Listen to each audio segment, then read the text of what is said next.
Hello, welcome to my channel, KC Sledge Storyteller. Carrie Jug here to talk about the wonderful world of storytelling and to open up discussion about how we can tell the best stories we can. Last time it was all about the fight scenes, and today it's about a principle that I wholeheartedly believe every storyteller in every medium has to learn and practice. It's more showing and less telling. My earliest memory myself in hearing that principle was in college. It was in my English 111 class. That was all about writing, but I'll be honest, this was just to satisfy my English requirements. I hadn't yet decided that I wanted to get somewhere as a writer. That's a whole other story, maybe for another time. Anyway, where I'm headed here is I had a professor of that class who was he was asking people to provide certain principles about writing, and one of those somebody mentioned. I didn't pick up on what that person said.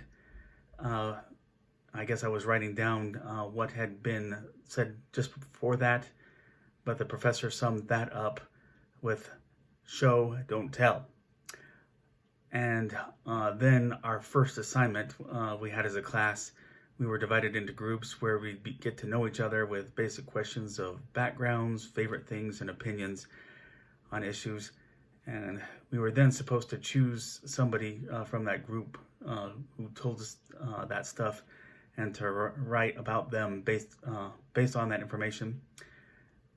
And I wanted to believe I was showing by making statements about the person I chose, then using a fact they provided to illustrate that, like, this person is very much in line with common culture, with their favorite TV show being Friends.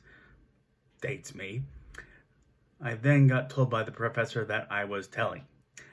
Basically, the kind of approach I should have taken was to something like creating a scenario where I'm seeing this person on a bus looking engaged while reading a magazine that had Friends on the cover. Something that's more experiencing what they're about rather than just being told that. Now, stop and think for a minute. To describe someone as sad, that has limited impact. But to put more emphasis on just what is weighing down on that person to make them sad, and such actions as a facepalm or crying, that gives some more weight to the feeling of that emotion. Now, in both screenwriting and comics, there's obviously the advantage of being a visual medium. The earlier days of both show uncertainty on when it comes to that on the part of storytellers, whether audience it might have been a question they had of whether the audience could follow the story or if they were confused.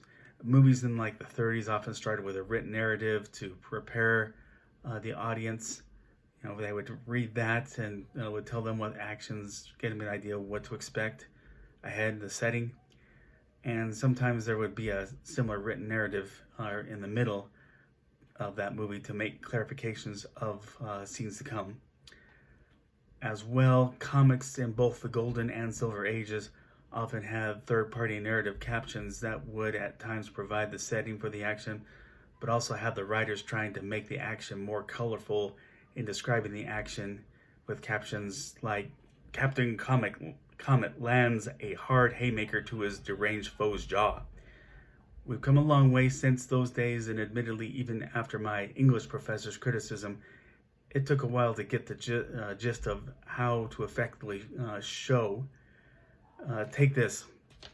It was my first stab at trying to get the hero I created out, and so the artist, he admits too that he had to refine himself as an artist.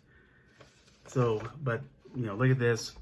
A legend has swept the humble city of Rockton of a seemingly invincible crime fighter who has combined the names of the mighty bear and the soaring hawk to become Brock. That was his name initially.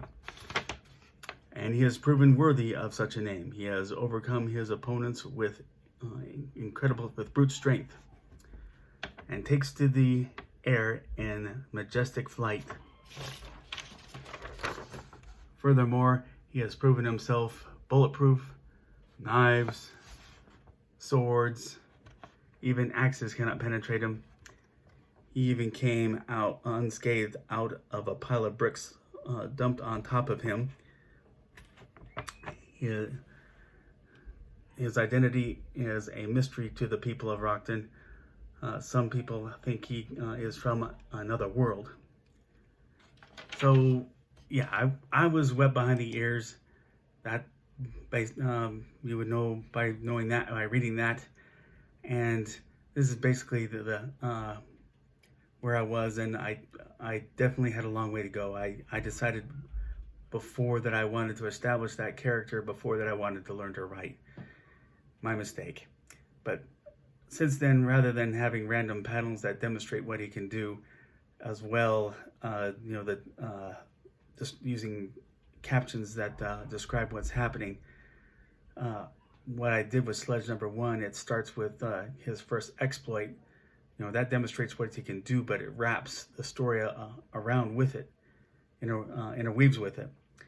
Another thing, something I mentioned in an earlier video that was frequently seen in older comics, as well as cheaply made movies, was to try to get the audience to understand the hero or villain's formidability by having someone merely state something to the effect of, this guy is tough and hard to beat, without much demonstration to get the feel of it, at least not enough demonstration.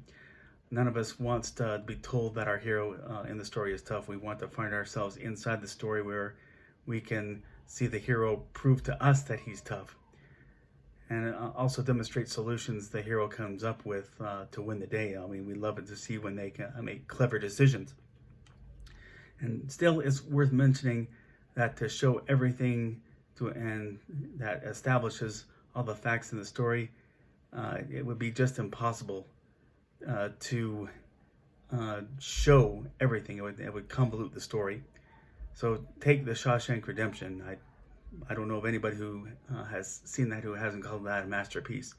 But we are meant to be satisfied with Red telling Andy that he was in fact guilty of murder.